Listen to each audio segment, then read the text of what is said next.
Chapter 2. Love. Does it strike like lightning, or do you build it over time? Have you ever met someone and felt, right then and there, that your world had just changed? Bam! Like a bolt from the blue. Your heart starts pounding like crazy, your knees go weak, and a triumphant fanfare blares in your head. In that instant, it's as if the universe were whispering, "They're the one," and you, surprised and delighted, are ready to believe that love at first sight truly exists. Or maybe you've lived the opposite, an ordinary friendship that, step by step, turned into something profound. No fireworks at the beginning, no explosive butterflies, but with each passing day you realized you cared more and more for that person. Two scenarios so different and yet both speak of love. You've probably wondered too, is love a spark that strikes you out of the blue, or a slow construction, built brick by brick? Let's explore this mystery together, and I promise that by the end of the chapter you'll look differently at both the lightning of passion and the steady fire of love grown over time. Imagine two hearts setting out on different journeys. One is like an eagle soaring. It spots its prey, read the perfect other half, from a mile away and dives fast, headlong, heart first. The other heart is like a cautious butterfly. It circles first, alights gently on a flower here and there, slowly gets to know its surroundings, and only then lets itself be caught in love's spell. Both hearts may come to feel love, but their rhythms differ. Which would you choose? To be the eagle struck by love at first sight, or the butterfly that discovers the nectar of love at leisure? Not easy to answer, is it? Stay tuned, we'll unravel it together and see that love has more faces than we think. Let's start with the Hollywood-worthy scenario, the lightning strike kind of falling in love. It's that moment when you see your soulmate for the first time and feel you've melted on the spot.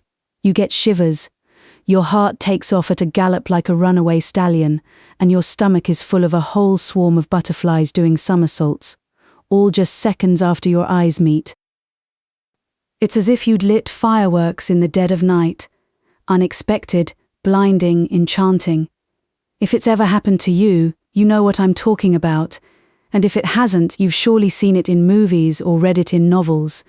The hero and heroine meet by chance. Their eyes widen. The air between them seems to crackle and bang. Love at first sight. In the previous chapter, you learned about the biology of the heart. You already know the heart beats. The brain brews a special cocktail when you meet someone attractive. But that wonderful cocktail, full of dopamine and feel-good hormones, sometimes resembles an illusion. As if you downed a glass of champagne in one go, you get lightheaded and everything seems rosy for a while. In those moments, our mind can play a funny trick psychologists call a positive illusion. In other words, when love at first sight hits, you tend to see the other person in an idealized light. You project onto them all the qualities you dream of. You barely even know their name, yet the picture in your head is already perfect. You tell yourself they're your soulmate, that they surely have a sense of humor, kindness, intelligence, the whole package. It's as if your mind was shouting, "Wow, what luck, I've found everything I ever wanted." Reality, the person in front of you may indeed be wonderful, or it may be just the effect of hormones and physical attraction making you ignore what you don't yet know. As the more sober-minded scientists would say, love at first sight is often strong desire at first sight. In other words, it isn't true love yet, but that cocktail of desire and excitement that mimics love very well, at least at the beginning. And that's absolutely normal. Think about it. True love involves really knowing the person, understanding their soul, values, quirks, and dreams. How could you do that in 5 minutes? It's impossible, no matter how magical the initial moment seems. Cupid may have pierced you, but his arrow doesn't also deliver all the information you need about the other person. That doesn't mean lightning strike infatuation is pointless or deceitful. It's real in its own way. The intensity is there, you're not imagining it. Many happy couples tell how, when they first met, there was something special, we felt a connection right away. The initial spark can signal that two people have chemistry, that something important is there, and yes, sometimes that instant chemistry really does grow into a lasting relationship. But there's always a but, only if the work of building follows the spark. Because a fireworks display, however beautiful, lasts a few moments and then dissolves into smoke. If you want steady light and warmth, you need to light a campfire with solid logs and keep feeding it.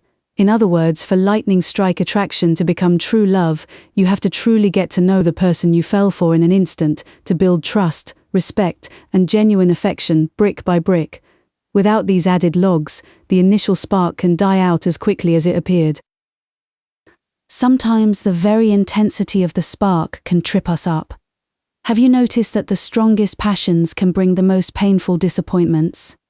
When you plunge in head first, blinded by excitement, you risk missing the red flags, the warning signs. For instance, the person you fell for in a flash may be extremely charismatic, but after the euphoria fades, you discover your values are worlds apart, or that they don't make you feel respected. Or, God forbid, they're the type who loves everyone at first sight. Today you, tomorrow someone else, always chasing that opening rush. That can lead to hurt, because you invest emotionally based on an intense feeling, while the other person may not be on the same wavelength for the long haul. Of course, it's not always like that. There are cases where two people see each other, like each other, and that initial marvel truly lays the foundation for a lifelong love. But statistically speaking, most real-life couples don't report love at first sight. Studies have shown that only about 1 in 10 people say they fell in love on the spot. The rest, almost everyone else, needed time. So if you've never felt that bolt hit you straight in the heart, it doesn't mean there's anything wrong with you. On the contrary, you're in the majority. Let's move now to the other side of the stage, where the lights aren't so blinding at the start. Love built over time. Here the story doesn't begin with fireworks, but perhaps with a candle just lit. A warm, fragile little light you barely notice, yet if you shield it from the wind and tend to it, it can come to illuminate the whole room. What is slow love like? It might begin as a friendship. You've known someone for a while, you get along, you laugh together. You don't necessarily feel the initial romantic spark. You might tell yourself, they're just a friend, nothing more. Or it may start as a simple liking. You go on a few dates with someone who doesn't sweep you off your feet at first sight, but you like them as a person, you feel at ease around them. Nothing spectacular, just good. And somehow, imperceptibly, something shifts. Day after day, conversation after conversation, your bond deepens. You start to notice endearing details, the way they smile when they're embarrassed, how they remember which tea you like in the morning, how they listen patiently when you've had a hard day, and one day you catch yourself looking at this familiar person and saying to yourself, "Wait a second, I think I love them. How did I not realize until now?" That moment of revelation can be just as moving as the lightning bolt we talked about earlier, only it comes with a backstory. Some would say it's love at second sight, or third, or the 100th, and it's just as valid. Love that grows gradually has its own special charm. It's as if two souls draw closer slowly, circling one another until little by little, they come to sync perfectly. No rush, no skipping steps. And maybe you won't have a story to tell your friends like, "I fell madly in love the moment we saw each other. It was like in the movies." Instead, you'll have a quiet, beautiful story about how you built your love bit by bit, like an igloo in the middle of winter, laying ice bricks one atop another until, before you even realized it, you were already there, sheltered, warm, and protected from the cold of the outside world. Love built over time has a big advantage. It rests more on reality than on fantasy, because when love appears gradually, you have the chance to get to know the other person authentically. You see how they react in good times and bad. You learn their flaws before you're blinded by passion. You go through various situations together. It's like building a sturdy house, laying the foundation first, the friendship, the respect, the shared values, and only then raising the walls and the roof, intimacy, passion, plans for the future. It's true, the process takes patience. In this hurried world where everything's fast forward, from instant coffee to 30-minute deliveries, we sometimes lose our patience in love too. We think, we've gone out 3 times and I still don't feel butterflies. Maybe they're not the right person, and sometimes they aren't. But other times, those butterflies need time to come out of their cocoons. Think of a fire in the hearth. At first you've only got a few twigs barely burning. If you looked then you'd say, meh, it's not much of a flame. But if you mind it and add more wood, the fire gathers strength and, after a while, warms the whole house. It's the same with slow love. The first sparks are small but steady. With care and mutual interest, they can grow into a steady, lasting flame. Another strong point? Love that's built step by step often makes you feel very safe. Because you know it isn't based only on passing attraction, but on concrete things. You communicate well, you enjoy each other's company, you respect one another. It's the kind of love that can withstand trouble because it has deep roots. Of course, even love that grows over time isn't perfect or guaranteed. Doubt can creep in. Do I feel love or just the affection of friends? Sometimes the line is thin, and you may fear that if there wasn't an explosion at the start, then what you feel now isn't real or strong enough. You might wonder whether you're settling for less, simply because you didn't get fireworks. And some people believe exactly that. Unfortunately, if the relationship didn't start like a fairy tale, then it isn't worth it. But, my dear reader, the truth is that every love has its own unique story. Not all love stories start on page 1 with impassioned declarations. Some reach the chapter, I love you, only after they've been carefully built over many chapters of getting to know and drawing close. And that doesn't make them any less beautiful, on the contrary. Be patient with your heart and with the other person. Your love might be the kind of novel that builds slowly, but once it captivates you, it becomes priceless. Now, after we've analyzed both camps, you might be wondering, all right, so which one is better? Is love that starts in a flash more real, or the kind that grows slowly? The truth is, there's no clear winner. Love is far too complex and wondrous to fit into a single category. In fact, if you think about it, many successful relationships blend the spark with the slow build. Maybe you too have friends who say that at first they felt an attraction, even if not necessarily instant love, and then allowed themselves to get to know each other and grow together. Or couples who liked each other only moderately at the beginning, but after a few months had a magic moment, a kind of delayed spark when they realized they were madly in love. Real life doesn't always follow a simple script. There are loves that start strong and keep unfolding beautifully. There are loves that start shyly and along the way gather an unforeseen passion. And yes, there are loves that explode like a supernova and then die out quickly. Just as there are relationships that advance slowly and may never reach great intensity, variety is the key word. What can we learn from exploring these two forms? First, not to judge our own experiences by a standard romantic template. If you've fallen in love at first sight, enjoy the moment, but move forward with your eyes open. You know that spark is only the beginning, not a guarantee of long-term happiness. Savor the intense chemistry, but be willing to build beyond it. Discover who the person who bewitched you really is, and let love settle in. On the other hand, if you're in a relationship that began without impressive fireworks, don't be afraid. The fact that you took it slow doesn't mean your relationship is missing something. Give it time, light the candle and see if the flame grows. Take the time to get to know the person beside you. Your quiet love at the start might become the deepest love story you've ever lived.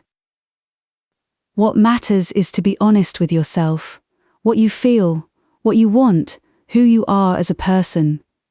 Some people are more passionate by nature and fall in love quickly. Others are more cautious and grow attached gradually. There's nothing wrong with either. Every heart has its own rhythm. True love can catch you by surprise, or it can caress you gently until you open the door to it. In essence, it doesn't matter so much how the story begins, but how it evolves and how you nurture it along the way. Now, Because theory is beautiful, but stories tend to inspire us more, let me tell you a tale in which we'll see both faces of love in action. Get ready, here comes a true story, or one that could very well be true, about sparks, building, and the heart's choices. Jennifer rested her chin in her palm and sighed, staring blankly at her cup of coffee. Outside, a fine rain fell, and the drops drew slender lines on the cafe window. Across from her, her best friend was watching her with curiosity. "Hey, where did your mind wander off to? You're smiling to yourself." Jennifer blushed slightly and smiled wider, this time on purpose. "I was thinking about him." Her friend laughed. It was obvious who Jennifer was talking about. For about 2 weeks, Jennifer had been walking on air. Everyone around her had noticed, her roommate, her co-workers, even the lady at the corner shop who had joked, "Darling, you're glowing, you must be in love." And Jennifer really had fallen in love, suddenly, madly, inexplicably.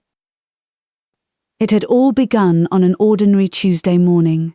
Jennifer was running late for work, and in her rush, nearly upended a young waiter's tray of glasses at the cafe on the building's ground floor.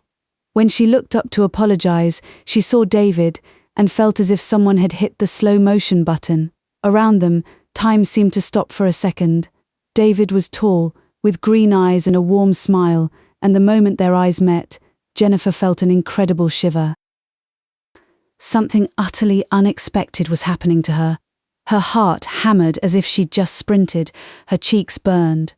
She stammered her apology, got a "don't worry, it happens" and a smile from David, and then fled into the elevator, her heart pounding. By the time she reached the 5th floor where she worked, Jennifer was already completely smitten. "Oh God, what is this? Did I hit my head?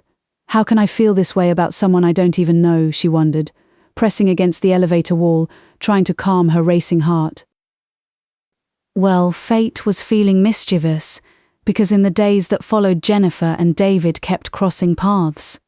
In the mornings, he waited for her with a cappuccino on the house to get your day off to a good start. He'd say with a laugh, and Jennifer felt like melting on the spot. At lunch, if he spotted her in the sandwich line, he always found a pretext to start chatting. "Don't get the eggplant spread today. It's not great. Here, try something else." In short order, the two of them began taking their lunch break together. Their conversations flowed naturally. They laughed a lot, and Jennifer was delighted to discover that David was not only handsome but truly charming. He told her how he played the guitar, how he dreamed of traveling the world, cracked jokes that made her laugh till she cried. Every meeting with him was an avalanche of emotion for Jennifer. She floated back to the office, dreamy, and couldn't wait to see him again. "He's perfect," she told herself one evening as she got ready for a date with him. "So spontaneous, romantic. I feel like I've known him forever. It's like something out of a movie." And indeed, the beginning of their story was like a montage from a romance film. Candlelit dinners, walks under an umbrella in the rain, stolen kisses at street corners. Jennifer seemed to float. When David took her hand, a shiver ran through her whole body. When he sent her a sweet message before bed, her heart skipped with happiness. And now, sitting in the cafe with her friend, she was grinning foolishly at the thought of last night, when David had played her a song he'd written on his guitar in the park. "Clearly I'm head over heels," she admitted to herself, while her friend winked at her enthusiastically. 3 months later, the summer sun bathed the city. But inside Jennifer there was a storm. She sat on a bench in the same park where, weeks before, David had sung to her. Only now David wasn't beside her. She hugged her knees and tried not to cry. What had happened? Where had the magic gone? In their short time together, Jennifer had grown deeply attached to David, but as the days went by, she began to notice things that, in her initial euphoria, she'd overlooked. For example, David went out with his friends nearly every night, which was normal enough, except he rarely invited her along and sometimes forgot to text her the entire evening. When Jennifer told him she wanted to spend time differently, maybe a weekend just the two of them, David changed the subject with a passionate kiss, dodging the conversation. At first Jennifer found it romantic that they were living in the moment.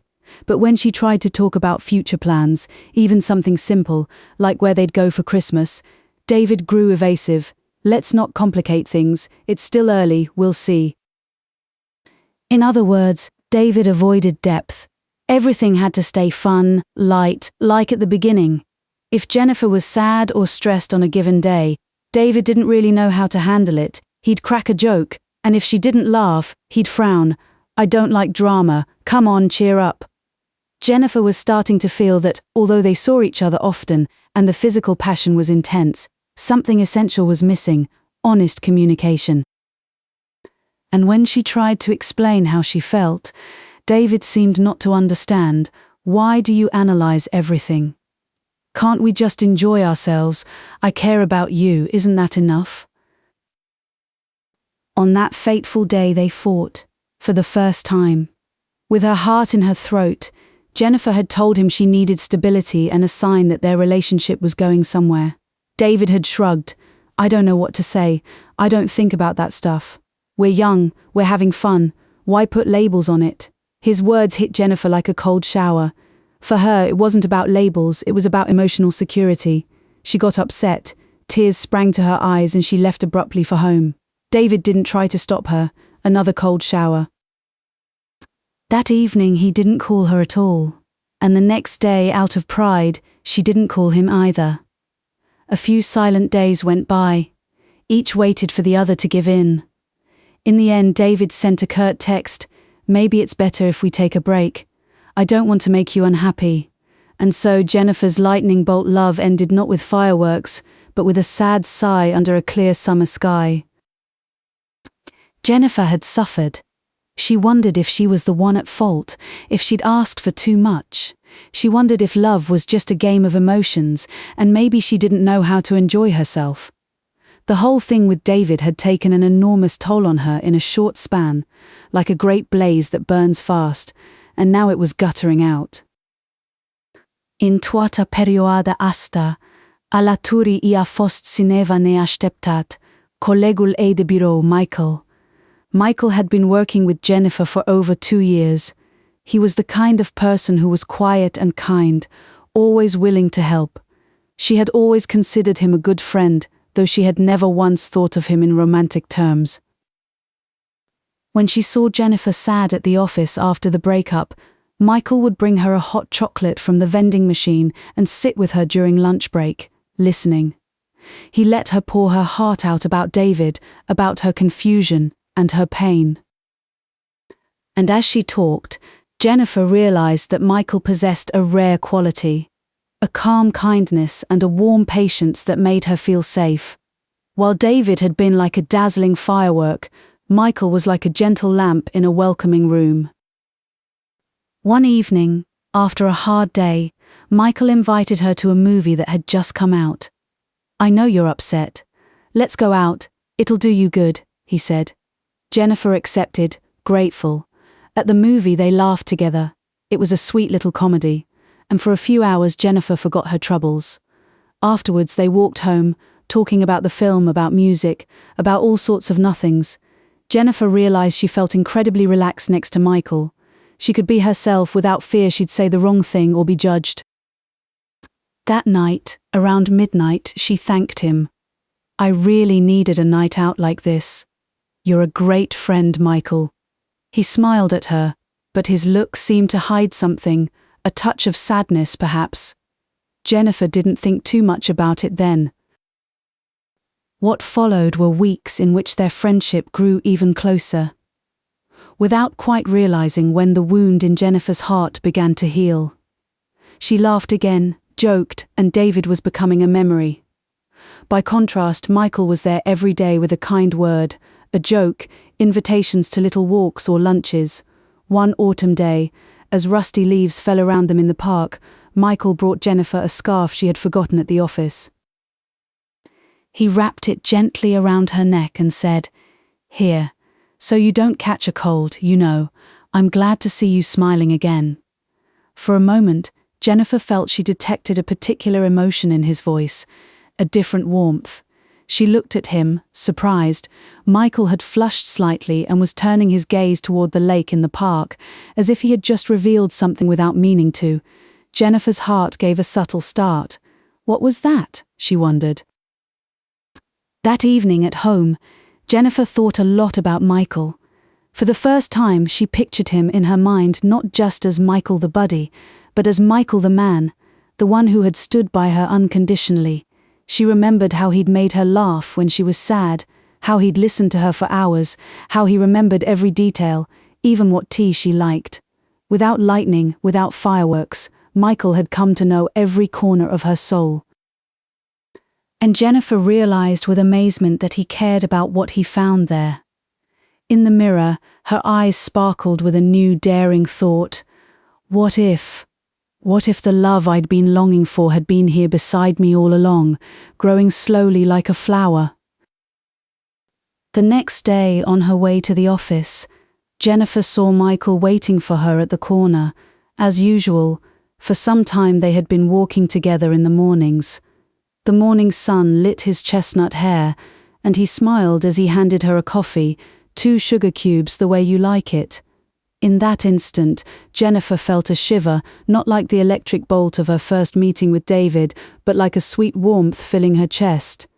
She looked at Michael as if for the very first time. His brown eyes radiated sincerity and care. How had I not noticed how beautiful they are?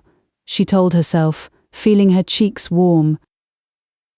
Without another thought, she rose on tiptoe and planted a quick kiss on his cheek.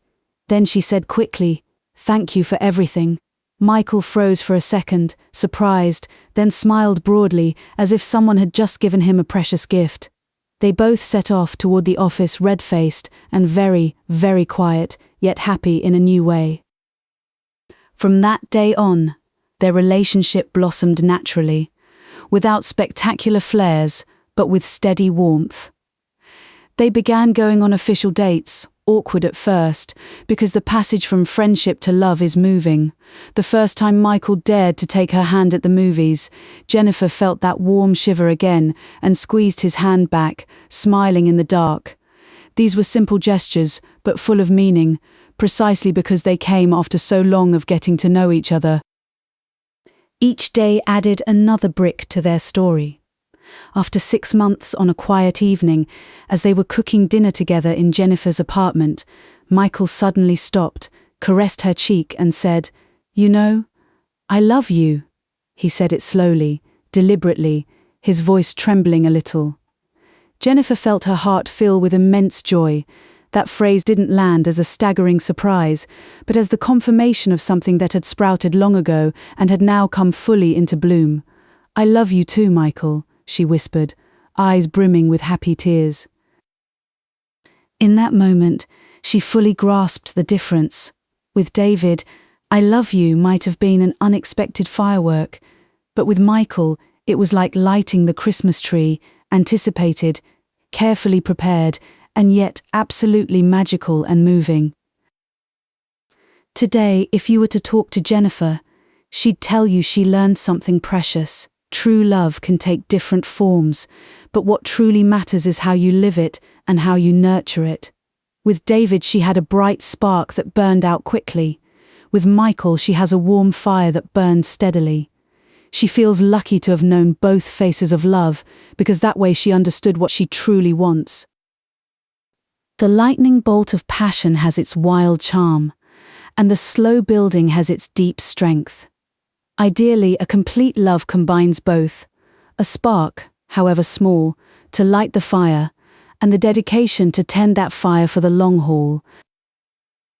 Whether love hits you like lightning when you least expect it, or wraps you slowly like a muted melody, what matters is what you do after you recognize it.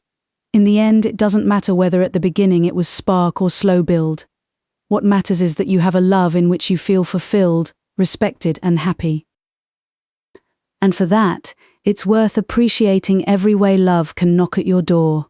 Whether with an explosion of lights or with small but steady steps, your heart knows the rhythm. Live it, revel in it, and build your own love story in your own unique style.